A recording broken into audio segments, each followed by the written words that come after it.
قاری محمد طیب قاسمی کے YouTube channel کو سبسکرائب کیجیے اور امن کے پیغام کو پھیلانے میں ہماری مدد کیجیے اور نیچے دیے گئے ہوئے بیل آئیکن کو کلک کریں تاکہ ہر آنے والی نئی ویڈیو آپ کو براہ راست مل سکے۔ لما آتیتکم من کتاب و حکمہ، جب تمہیں کتاب و حکمت مل جائے، ثم جاءکم رسول، پھر میرا وہ رسول آ جائے جس کی رسالت کی میں قسمیں کھا رہا ہوں۔ صرف وہ رسول نہیں، مصدق لما معکم، آپ شناختی کارڈ بنواتے ہیں نا تو پہلے کسی افیسر کے دستخط ہوتے ہیں، پھر جو اسسٹنٹ ڈائریکٹر ہوتا ہے وہ دستخط کرتا ہے۔ یہ شناختی کارڈ کا معاملہ تو اسسٹنٹ ڈائریکٹر کے ہاتھ میں ہے، لیکن رسولوں کی رسالت کا معاملہ ڈائریکٹر محمد الرسول اللہ صلی اللہ علیہ وسلم کے ہاتھ میں ہے کہ قیامت والے دن ہر نبی کا شناختی کارڈ اللہ کے ہاں دیکھا جائے گا تو نیچے دیکھا جائے گا محمد الرسول اللہ کے دستخط اور مہر ہے کہ نہیں ہے۔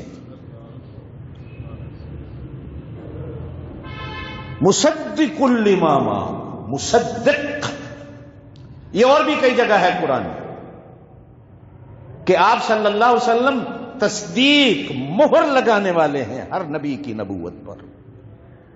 آپ کی تصدیق کے بغیر کوئی نبی نہیں آ سکتا۔ جب ہم نے نبوت کی لسٹیں دیکھی تو اس پوری لسٹ میں کہیں غلام احمد قادیانی کا نام نہیں ملا، اس لیے ہم نے اسے جھوٹا اور سچ کافر کہا کہ نبی کریم علیہ الصلوۃ والسلام کی مہر نہیں ہے۔ سچے نبیوں کو ہم نے اس لیے سچا نبی مانا ہے کہ ان کی نبوت کے آئیڈینٹی اور شناختی کارڈ پر حضور پاک صلی اللہ علیہ وسلم کے دستخط ہیں۔ ہم جب نبی ایسا نہیں مانتے کوئی کہ جس کے شناختی کارڈ پر حضور کی مہر نہ ہو، دستخط نہ ہو، تو ہم مسئلہ بھی کوئی ایسا نہیں مانتے۔ یہ علماء دیوبند کی عجیب شان ہے کہ جس مسئلے پر بھی حضور کی مہر نہ ہو، حضور صلی اللہ علیہ وسلم کے دستخط نہ ہو۔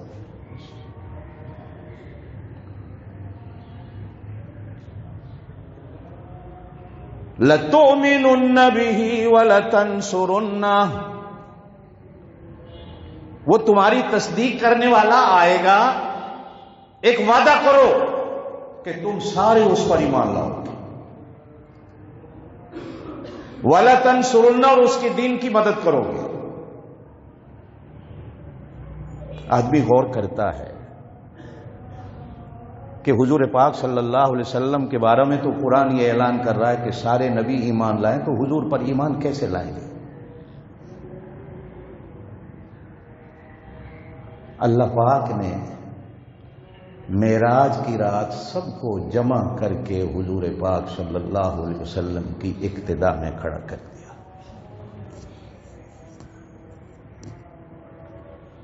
اس پر کسی نے کہا ہے نا کہ کس کی امامت ہوگی،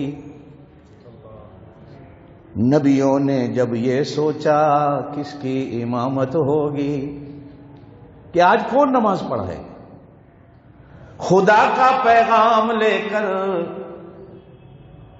نوری پہنچا، اس کا حقدار ہے مدینے والا، امت کا غمخوار ہے مدینے والا۔ اس کا حق انہی کے پاس ہے کہ انہی کو کھڑا کر دو، ان کے ہوتے ہوئے کوئی نہیں امام ہو سکتا۔ لَتُؤْمِنُنَّ،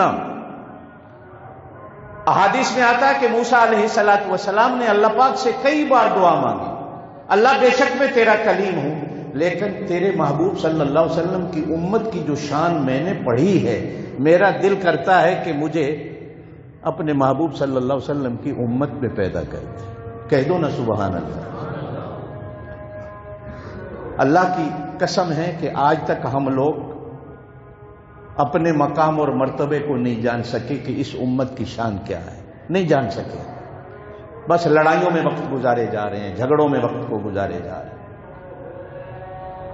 قرآن کہتا ہے کہ پرانی امتیں جب اللہ کے سامنے آئیں گی تو اللہ ان سے پوچھے گا تم نے کیا کام کیا دنیا میں، وہ کہیں گے اللہ ہم نے یہ کیا یہ کیا یہ کیا، اللہ کہیں گے کو گواہ لاؤ۔ وہ پرانی امتیں آپ کو پکڑ کے کھڑا کر دیں گی کہ اللہ مصطفیٰ کی امت ہماری گواہ ہے. اللہ ہم سے پوچھے گا تم تو بعد میں آئے ہو، یہ پہلے گزرے، تمہیں کیا پتہ یہ کیا کر کے گئے ہیں؟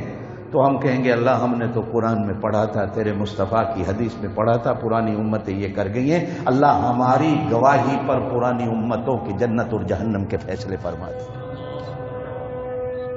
اب یہ آپ کی مرضی ہے، پڑھو پرانی امتوں کی قصے قرآن میں، احادیث کو پڑھو پرانی امتوں کے قصے تو قیامت کے دن کھڑے تو ہو سکو.